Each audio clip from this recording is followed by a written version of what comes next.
It is 6:30, and I'm going to call the May 19, 2021 regular meeting of the Holland City Council to order. Kathy, would you please call the roll? Byrd, Present. Peters, Garcia, Trethewey, Here. Arnshorst, here, Corbin, Hoekstra, Here. Raymond, here, Mayor Box. Present. We have a quorum. Great, thank you very much. We're going to begin this evening's meeting, as we have for many years, first with an opening prayer this evening by Mayor Pro Tem Mike Trethewey, followed immediately by the Pledge of Allegiance, and we would ask you to join us if you would like to. If you're so inclined, please join me. Our Heavenly Father, I have one simple prayer tonight, and that's, you have given us a beautiful city to live in. You have given us some great weather. You have given us a lot of amenities. And all we ask, Lord, is that you just watch over us. We're a humble people, and we humbly come to you, asking for that guidance and that watching. Lord, be with all the city employees. Watch them, be over them in their daily work. Keep them safe, bring them home at night. Be with those that protect us both near and afar. Lord, we also ask that you be with those that are not with us this evening. May they have safe travels and safe healing. Bring them back to us as soon as possible. And Lord, I ask just for comfort tonight. Conversation, listening, hearing, and respectfulness. Lord, we pray this in your name. Amen. Pledge allegiance to the flag of the United States of America and to the republic for which it stands, one nation, under God, indivisible, with liberty and justice for all. And before we move on to items, Mr. Trethewey, I think there's something that you would probably like to state for the record. Yes, please let the record show that Councilmember Garcia has joined us. Okay, thank you. Good to see you, Raul. And then also I'm going to turn it over to City Manager Keith Van Beek. There have been some changes in the rules on the national level and some changes on the rule in the state level in regard to mask wearing and social distancing. And those who are here and those who are watching notice, we're all still wearing masks, and I thought it would be a good thing to have the city manager explain what's happening here at City Hall. Yes, thank you, Mr. Mayor, council members. I'll try to make this relatively quick. Just as an explanation piece, yes, we are following and are aware that the CDC changed their guidelines and that the state has changed some of their rules and regulations, specifically with the Department of Health and Human Services. But that change was as it related to masks. And it didn't necessarily change some of the other regulations with social gatherings and distancing and those types of things, specifically in public spaces. But more importantly, what hasn't changed yet, and yet we're told that it's coming, is MIOSHA, the Michigan Occupational Safety and Health Administration, has not updated their regulations yet as it relates to us as an employer. And of course, the city is an employer. So what's very clear right now is that all city employees still are required to wear masks in the workplace settings. And I see that all of you are wearing masks. And I'll just say that there's still a little bit of outstanding lack of clarity in a public place like this. So we're just kind of taking the approach where I think, at least for now, we're looking for further clarification. You know, we want to be appropriately following the guidelines that are set up for us, especially as MIOSHA does regulate us as an employer. So just if that helps give a little bit of clarification, and again, we've been told and we are watching very closely that as those regulations are updated, then we will consider and make changes accordingly. Great, thank you very much. Next item are our consent agenda items. The items listed with an asterisk and listed here under item number 4 are considered to be fairly routine, and they have been previously reviewed by the council as part of our council packets, and they will be enacted with one motion unless a member of the general public or a member of the city council asks for an item to be removed from the consent agenda and placed in its regular place on the regular agenda. But prior to asking folks to do that, we'll have Kathy please review the consent agenda items for us. 4A, absence excused, Councilmember Peters and Corbin. 4B, approval of minutes, May 12th, 2021, regular meeting. 4D, proposed rezoning of 829 East 24th Street from agricultural district to the planned unit development district for first reading. Final adoption, June 16, 2021. 4E, transportation services, 10th Street reconstruction project. Accept as information, draft assessment roll for snow melt improvements and refer matter by resolution to the city manager for report. 4F, transportation services, approve stormwater maintenance agreement and bill of sale for Holland Hospital. 4G, finance, March financial reports. 4H, finance, quarterly investment report. Great. Thank you, Kathy. Is there any member of the public who would like to have an item removed from the consent agenda and placed on the regular agenda? Seeing none, is there any member of council who would like to have an item removed from the consent agenda and placed on the regular agenda? I see none there either. What is the pleasure of council in regard to the consent agenda? Motion to adopt agenda as presented. Moved by Trethewey. Is there support? Support. Support by Hoekstra. Any discussion? Seeing none. Kathy, would you please call the roll? Byrd, Yes. Garcia, Yes. Trethewey, Yes. Arnshorst, Yes. Hoekstra, Yes. Raymond, Yes. Mayor Box. Yes. Motion passes. Thank you. Next item is public comment. In our city council meetings, as well as in all of our board, committee, and commission meetings, we provide the opportunity for the public to speak to council or to those commission members. We do that both at our regular meetings and at our study sessions. During our regular meetings, we allow 5 minutes for each speaker. We ask that you come to the microphone, you state your name and address for the record, and then you have 5 minutes to speak to council. It's one-way communication. It's your opportunity to tell us what you think. We do not answer questions or engage in discussion at this point. And you'll see that there are 3 lights on the dais in front of me, a green light, a yellow light, and a red light.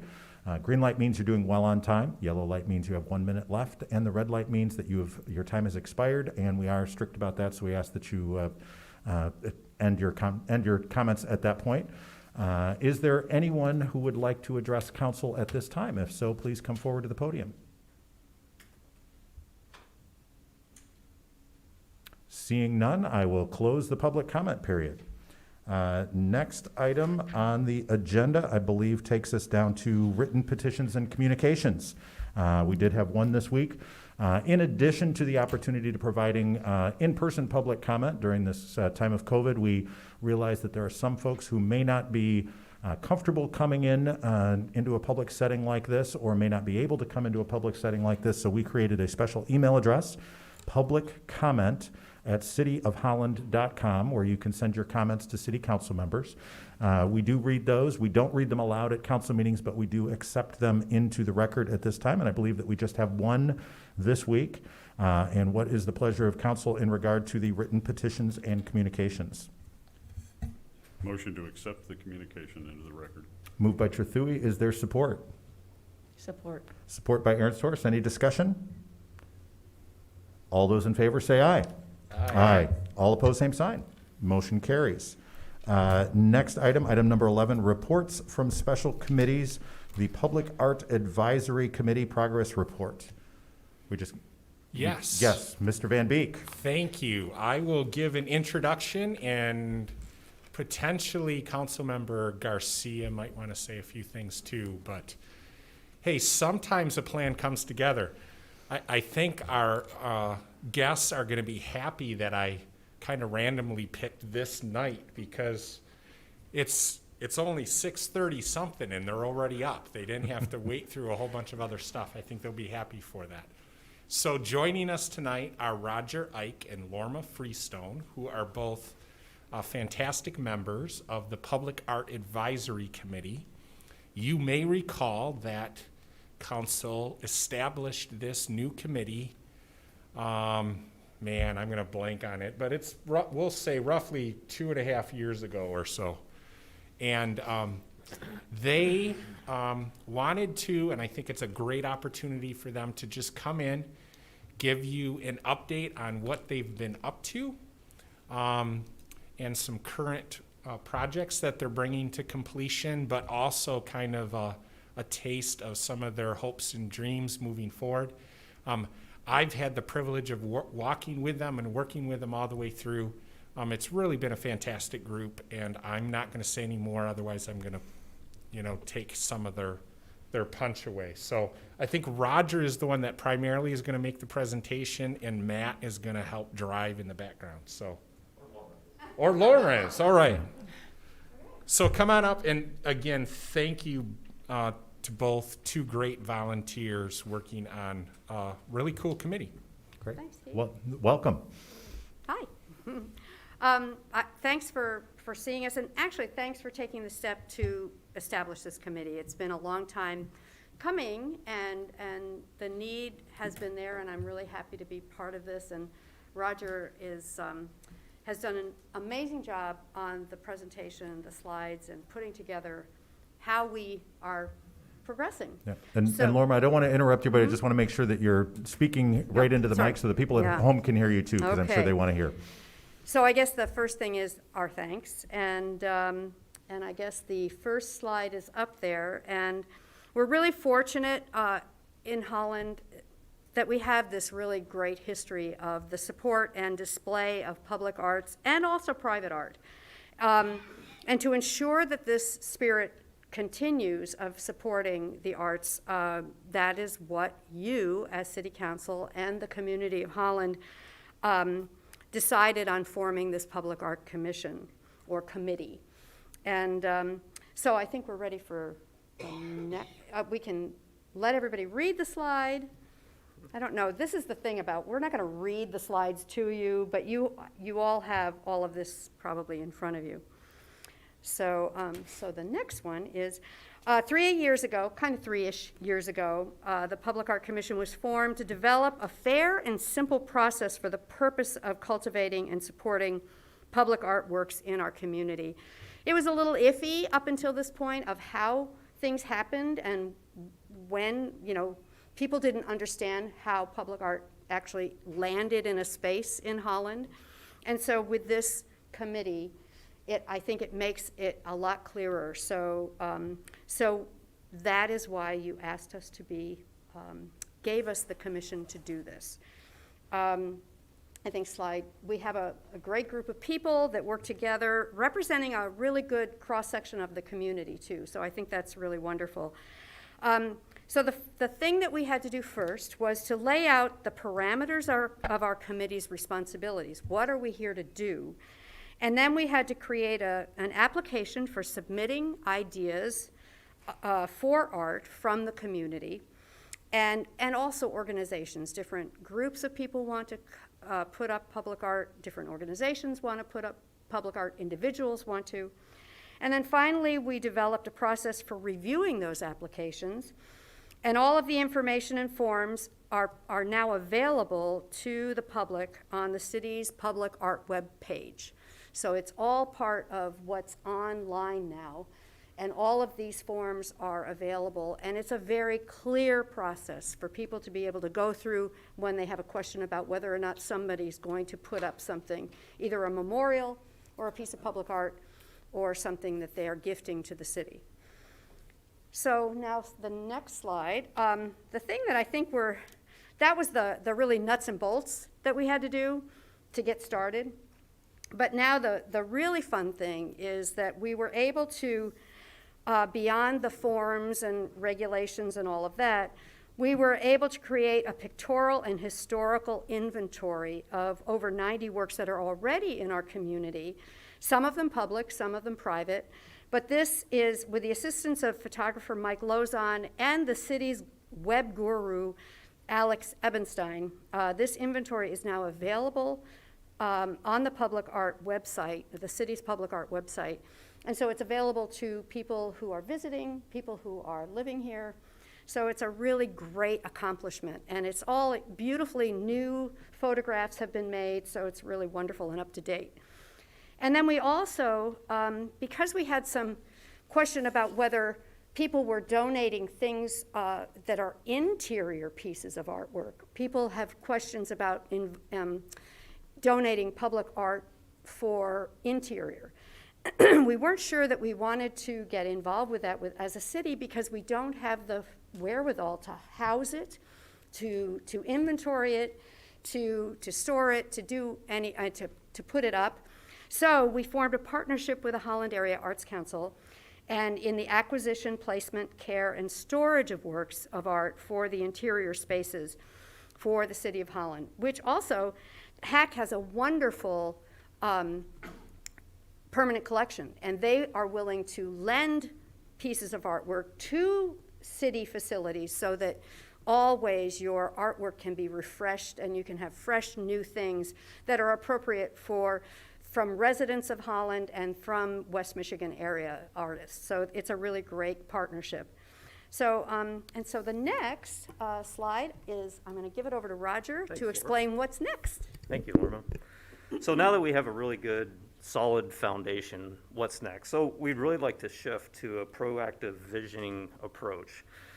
So we're shifting, but we're going to start with research, and we're going to seek to understand the spaces, the location, but also the context and the appropriateness of each one of those locations. We want to also use the idea of short-term thinking, but also long-term thinking as well. Then we're going to create concepts that serve as a framework to guide and communicate to other committees and vested parties. So just as an example at the bottom, where we've taken a look at a few spaces within Holland. So these were prototypes of concepts, and then go through the effort of actually going site visit, looking at them, assessing kind of sight lines, what would be in the best interest of the area, what would be appropriate, scale, size, setback, and things of those natures. So in the coming year, we're planning to work anywhere from 1 to 5 years out, looking proactively at those spaces for the city and trying to stay ahead of, if you will, any kind of future developments for those areas.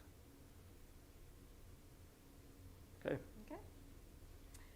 And then actually, right now, you can see the site that is online on part of the city's website. And this is the inventory, and it takes you on a walk through Holland, and it's within the city of Holland. There might be a couple that are slightly outside of Holland, but we've included them. But there are pinpoints for where the artwork is, and also there are explanations of the history of the work, how it arrived where it is in most cases, and so that you can actually see, and it's divided into different sections. So there's a downtown, very much downtown, then there's the outside of town, and there are other corridors like the Padnos corridor, and so they're all divided into these different sections. So it's a really easily navigatable map with really great information about the artwork.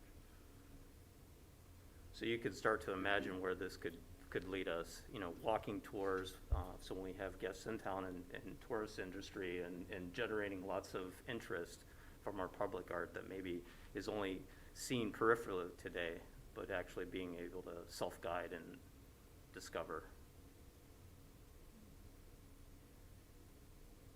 And we also have some great partners in this as well. Hope College has wonderful artwork on their campus, and Catherine Sullivan is now part of our committee, so we have a wonderful piece of that from Hope College, so they've partnered with us. The other partnership is going to be with the Convention and Visitors Bureau, because they'll be able to disseminate this information along with us in order to tell people people who are visiting what they have in store when they come to Holland to enjoy the artwork.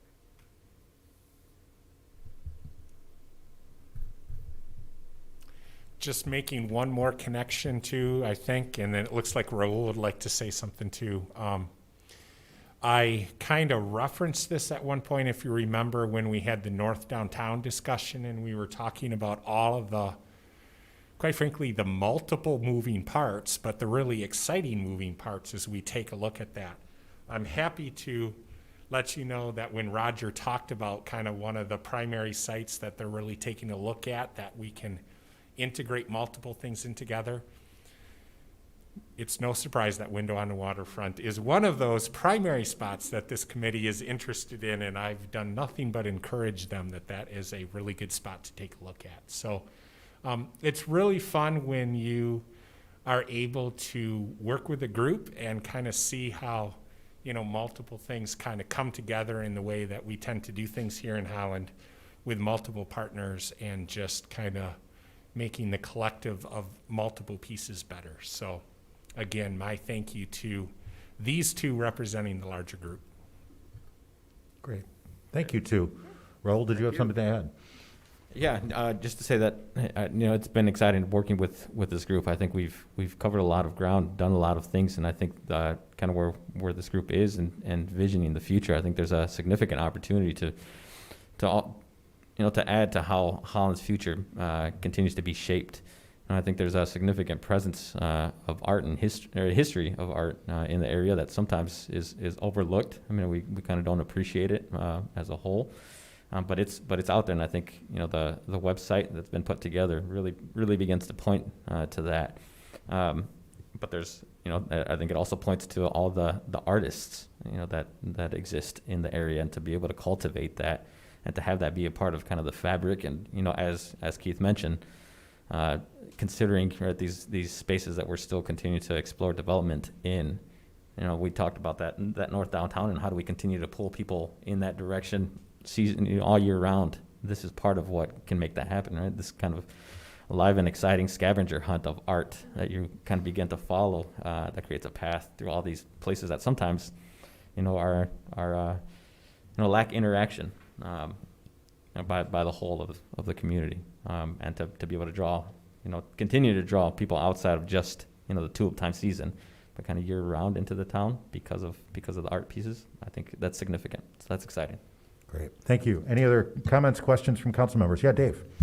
Yeah, first of all, thank you all for the work that you've invested into this endeavor. I'm particularly excited about the visionary part of it that you've talked about.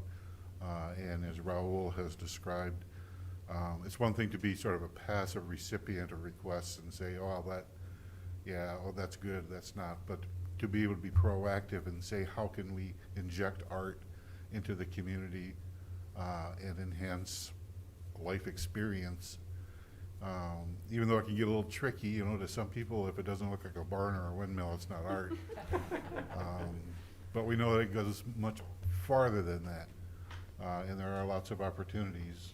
I still recall those lying rather dormant. I think we have a Columbia Arts District, which, you know, has potential, who knows, to enhance a neighborhood and a whole community with the introduction of art pieces or whatever. So anyway, from my perspective, it's a very exciting opportunity, and I'm glad that you're willing to invest the time and the energy into looking forward, because it'll be a great thing for our community. So thanks very much. Thank you. Yeah, Nikki. Yes. I'm very happy to see the map that you can navigate. That just, it's easy to use, and you, as you said, Raul, you can go on a little bit of a scavenger hunt. And I see on the committee you have people who are interested in art, landscaping, and architecture. Are architectural pieces or sites listed on this? Some of these, the buildings or whatever downtown, we have some historic buildings or interesting, you know, kind of Frank Lloyd Wright type homes. Do we have any of these listed yet? No, we don't at this time, but it's certainly something that could be looked into, and that's a really great point. It's just the beginnings of what the art is, but if we get, especially working with the museum, to work with them in some of those historic tours, the architectural tours that they do, to add some of those things. I'm thinking of some of the downtown buildings with the features that are on top of those that are really noteworthy, that nobody sees unless they're told to look up. So great idea, Nikki, and I think, you know, we'll probably take things like that under advisement, definitely. This is very exciting. I had no idea, I mean, some of these, because you walk past and you go, oh, that thing has always been there. And the thing about this art committee is it's going to evolve. You know, we'll not be on it forever, but the thing is that we're setting the groundwork. Yes. And there are future things that we could be doing that are Yeah. going to be wonderful. So I'm Fresh glad eyes, for the yeah. suggestion. Good, excellent work. Great. Thank you. Yeah, Quincy. I think this is really neat. We went on a mayor's exchange a while ago, and Dave was there during that trip to Port Huron, and along their boardwalk, I won't call it a boardwalk, but a path along the river there, they have a lot of different artwork. And I remember talking to Dave about that, and that was some years ago, probably what, 4 or 5 years ago, and here we are with the opportunity to do something very similar. So this is exciting, actually. So thank you for your work and everything you guys are doing with it. Lynn. Yeah, I'll just echo, thank you also. This is like screaming out for a walking tour app. Did you say that earlier?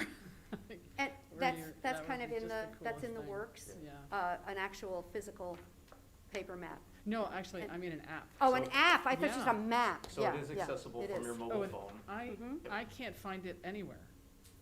Like I was looking on the So I website think and that can't the find it. reality is we talking about it like it's loaded right now, and I think it's like right at the point of loading, like Got we're, it. so you may not actually be able to like I go am- out. I It, am you not might seeing see the double secret probation version inside. We need a password. Yep. But, It's, we're dating. Lorma had a great term for him. I'm sure that Matt's going to pass this along. Alex Ebenstein is our GIS website guru extraordinaire, I think. And he did this, and, you know, we could have done it faster a couple times, right? A lot of this work. But Lorma explained it really well, where we really wanted to take our time and lay a really good foundation. So the map, when it's loaded and accessible, it does transfer to devices. Great. Other comments? And do we need, CGO, do we need to do any official action on this if we're just accepting it as information? We do, we need to take a motion on this. What is the pleasure of council in regard to this item? Move we accept the report as information. Thank you, Mr. Hoekstra. Is there support? I'll support that. Supported by Mr. Garcia. Is there any discussion? I'll Yes, give a couple more fire away. comments. Yeah, just praise to everyone who's served on the committee. I know we had a few other original members. But I think to have taken, the task that had been given, right? I mean, initially, we just didn't have a good process for receiving art, and it got kind of complicated and a little messy, and so we needed to have that established. But to see the excitement, right, of the committee members, not just take care of that, but also exceed that, and to look beyond to creating kind of a more substantial, future vision of what art can do to the community, I think is a huge contribution. So thank you for your service to that board, and my time will be coming to a close here soon. But I'm excited about what the future committee has in store for the city. Great. Any other comments from council in regard to the motion? I'm just going to echo that as well as somebody who dealt with a public building here in the city for several years with lots of people saying, hey, wouldn't it be great if this piece of art were there, that piece of art were there? It was wonderful to be able to say, we have a public art advisory committee that role. I was thinking exactly that, it's just set up to, decide where things go. But to see where you guys have taken this is absolutely wonderful. So thank you, and thank everybody for the committee for all of this hard work and for the great plans for the future. So we appreciate that. Let's do a voice vote on this. All those in favor, say aye. Aye. All opposed, same sign. Motion carries. Great, thank you very much. Thank you all. Thank you. Next item is communications from the city manager. It is 1 minute to 7. We won't explain all our inside jokes, No. will we, Mr. Mayor? Enough people get it. Yeah, I think so. So just a couple kind of quick things. You'll know that there were more items that were on the consent agenda from transportation. Yes, it's always amazing, like the Monday morning after tulip time, like the amount of staff that we have out, picking things up and resetting, but then the amount of staff that we have out, and this then by extension includes our BPW friends. is amazing because it's like, man, we would have gotten started on this earlier but for tulip time. And then it's like everything full systems go. So I've been sharing information, and the transportation department definitely has been using all of our communication methods. But yes, people are noticing we're getting some projects going out there. So continue to look for those. We just continue to ask everyone to just have patience. Construction is never a lot of fun when you're either caught in it or it might be in front of your house. But I also know I talk to people all the time that they quickly forget the year after the construction was done, and then they're like, that was like the best thing ever, and we really appreciate the new plug-in whatever. So just thank you in advance for all the patience from our citizens as we do have some busy construction years. The other thing that I'm going to say is it's also been busy in so many other ways. For whatever reason, I was kind of on the media tour, it seems like, for the last week. Budgets and body cams and American Rescue Plan Act money and broadband and development projects and social districts. And that is, I'll admit, that's not the most favorite part of my job, but I enjoy bragging about the city. So we've certainly had a lot of those projects going, and it's kind of an indicator that our staff, it feels kind of good going back to maybe 2 years ago and being like, oh yeah, this is what it feels like to have all those other things come up that kind of you never would have guessed would have happened in this day. And it's just like really busy because all of those other things are happening. And to some extent, we've got like 15 months of pent up, like, I want to get these things done. So I'll also, quite frankly, kind of ask for patience from council as we're all moving as fast as we can, but there's a lot of things moving on. But hey, that's a really good problem to have.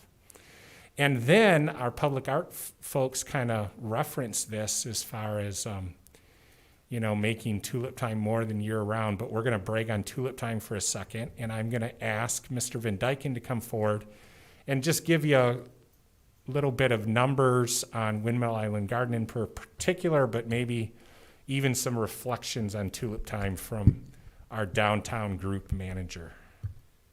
Good evening, everyone. Keith mentioned that his favorite thing is not to do those radio interviews or television interviews. One of my favorite things to do is watching Keith doing those interviews because that means I don't have to. No, as Keith alluded to, we had a really, really good year. If you remember last year, the gates were open at Tulip Time Gardens, or Tulip Time Gardens, Windmill Island Gardens. Matt, I hope Matt doesn't see that on the video or he's gonna kill me. We had the gates open, and we had people coming in enjoying the beautiful tulips. It was kind of the gift to the citizens because we were not charging admission at that time. This year, the numbers, since we've opened on April 17th, we've had about 70,000 visitors. Wow. That's a lot of people, and that's a lot of people not only over the time of the festival, but outside of that time as well. One thing we did notice during the festival especially is people were there all day long. There was no rush for a parade. By 8:45, people were in line to get in. And in 2021, this year, we did about 48,000 during the week of Tulip Time, during the festival. In 2019, we did 53,000. So not far from what we did in 2019. And what you may not realize is the first weekend of the festival, we were limited to 1,000 people on the island at one time. So just to put kind of those numbers in a little bit of context, the first Saturday we had about 6,500 visitors under that 1,000-person limit. The second Saturday we had about 12,400. So we would have pretty dramatically surpassed that 2019 number had we been able to be open on the first weekend as we were the second weekend. That first weekend we actually were stopping cars at the top of the causeway. And I remember having a discussion with Matt, we were talking about the restrictions. I said, well, the good thing is we've got the causeway. If we stop cars at the top, we're not going to get people walking in. At one time on that first Saturday, believe it or not, in the middle of the day, we had 3 cars in the parking lot. 3. And you're probably wondering why, well, that doesn't make any sense. No, the reason is the line of people that had walked that causeway out and were standing in line went from the ticket booth, past the waterfowl outlook, and almost all the way back up the causeway. At one time on the second Saturday, they were allowing 30 people per minute ticket sales. So we were able to do this with some modifications. Windmill tours were not an extended tour. It was a self-guided tour of the windmill. And we actually had some really positive feedback on that. People were able to kind of self-tour, they were able to wander around. We've added some tulip fields. You know, the tulip field moved from the immediate east of the windmill to the west of it, a little bit larger. They actually were able to build a couple of bridges out there to cross canals and get people spread out over the 36 acres of the park. I will say there were smiling faces everywhere. And really, again, people spread out. We had Tuesdays that had 3,500 visitors, which is pretty unheard of. So lots of people came. There was a major impact on especially our downtown businesses, but I'm sure on our peripheral businesses, our gas stations and whatnot coming into town. I talked to one of those businesses, a brewery, and they actually had their best weekend ever for sales, ever. And they were operating at 50% capacity. So people just wanted to be out. They just wanted to be seeing pretty tulips. We delivered that. I spoke to Chris Hart. He actually got recruited a little bit to work for the CVB, as you can imagine, during the festival. And he said, Matt, everybody was happy. And it was amazing the number of people that I asked, well, what do you want to see? And they said, I don't care. Anything. They just wanted to be out. So a very successful tulip time.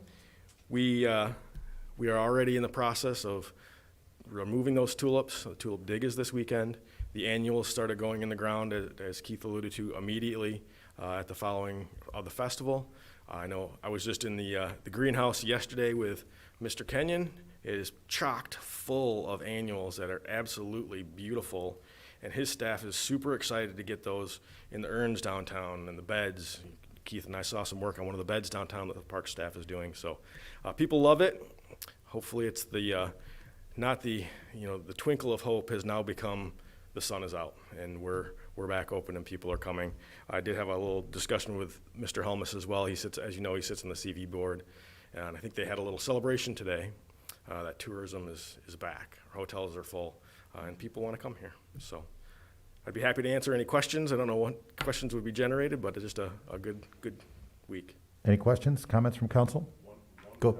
Sure, Quincy. I know Gwen is not here, but give her thanks from us. I guess I'm going to speak for all of us to have a whole year off at the last second, and then all the flip-flopping and everything, the uncertainty, I guess, would be the proper word, and to have something pulled off like this, that's spectacular. No, and I'm glad you brought that up because, we obviously work very closely with Gwen, all of our staff, our Parks Department and others. And yeah, they were trying to play by a rule book that changed every 2 weeks and sometimes went forward and sometimes went back. So I think what they did a great job. They did a lot of great things during the festival, and she was. I don't know what I'm going to do because I don't know what the rules are going to be, but I think it all went very well, and we all benefited from it. Yeah, and again, thanks also to Matt and his staff and Gwen's staff. And as you said, the rules were changing about every 2 weeks. They changed during the festival as well. As you alluded to, you could only do 1,000 people on the island at a time the first weekend, but did not have that same restriction the second weekend. And it was amazing how everyone just kind of adapted to the change and made the adjustments that were necessary to be able to take advantage of that. So yeah, thank you for everybody for being so flexible and willing to turn on a dime essentially to get things done. Yeah, thank you, and really Andy's staff too, right? Yes, they're definitely the ones that plant all the tulips in October and November, and Emily has done a great job on his staff of doing different variations of how these things are going to come up. And Andy, while he wouldn't take credit for it, if you saw the ends of some of the boulevards, they were just packed full of tulips, and it was real cool. That's his idea, right? So if you had, his staff really deserves a lot of that credit as well. So the whole team came together, put it on your shoulders, and we all just went. So thank you very much. Great. Thank you, Matt. The videos helped Yeah, those videos I was did just help. gonna say, and the videos, not only the behind the camera, but the on-screen talent that we have is amazing, isn't it? And even the cameo by our assistant city manager was awfully nice in the one. Make sure if you go back and watch the videos, you watch the ones that have the outtakes, because those are absolutely the best part. And Too much kudos to fun Andy. going on there. Great, thanks, Matt. Anything else, Keith? That's it, all right. The communications from the mayor, I just have the one, and Matt mentioned it, this weekend, Saturday, 9 a.m. is the Tulip Dig. It starts at 9, it is a shotgun start. It is it's at Windmill Island. It is Window on the Waterfront and Centennial Park. I had somebody ask me this week if they can go pick in the boulevards and the lanes, and I said, absolutely not. No, you cannot. That's a safety issue. Only in those 3 parks. You can come early and stake out a spot, but you may not start digging until 9. We're just doing we're doing one entrance in, one entrance out. Bring your 5-gallon bucket, bring your pitchfork. It's a great time and a great fundraiser for Holland and Bloom as well. So that's on Saturday morning at 9 o'clock. And if anybody's interested in volunteering, I know that they're still looking for volunteers. It's a relatively easy, relatively fun job, helping people. Essentially what you're doing is you're taking their money and pointing them toward tulips. It's supposed to be an absolutely wonderful day on Saturday. So if you want to come out on Saturday morning, we'd love to have you at one of the 3 parks. Come on out. Next item is appointments, motions, and communications from council members. Mr. Trethewey. I'd love to be there on Saturday, but I'm a putter in or not a taker outer, so. And council's gonna have to pick that mantle up. On a little bit more serious note, I bring this up every year, and I don't know where my head was last week, but I missed something very important. The week of May 9th through the 15th was National Peace Officers Day week. And the 15th was National Peace Officers Day that was started back in 1964, I believe. So I apologize for missing that, but it is never too late. These men and women, the first responders, the public safety people, put their lives on the line every day for us. And to have this one recognition of all that they do for at least 1 week and specifically 1 day is well deserved. So if you get a chance to run in, I better watch how I say this. If you have a chance to talk to a police officer, say thank you. And keep up the good work there. And we're planning ahead. You're gonna get sick of me saying this come Labor Day, but as of right now, the Labor Day truck parade is still on. Excellent. A lot could happen between now and then. We're pent up just like everybody else was. The engines have been revving for over a year. So as it stands right now, that's still on. So put it on your calendar for September 6th, downtown, same route that we've had. Maybe slight modification depending on the state's rules, but we're still, at this point, looking to have as we have had in the past. So stay tuned, and I will keep you informed on a weekly basis, or every other week, or As often as we'll let you. as often. That is all. Great, thanks, Mike. Any other communications from council members? Yeah, Nikki. Yes, I would like to report on the strategic development team, since I've missed a couple. So, you thought you were gonna get out early. I've got several pages here. All right, the team met in person this week, which was awesome, Monday, and we reviewed the benchmarking of cities of similar sizes and characteristics in Holland for performance in carbon reduction and effective strategies. Always aware of the triple bottom line of people, planet, and profits. We looked at Grand Rapids specifically, Lansing, Eau Claire, Wisconsin, and Dubuque, Iowa. The magnificence, what is the, they have a great little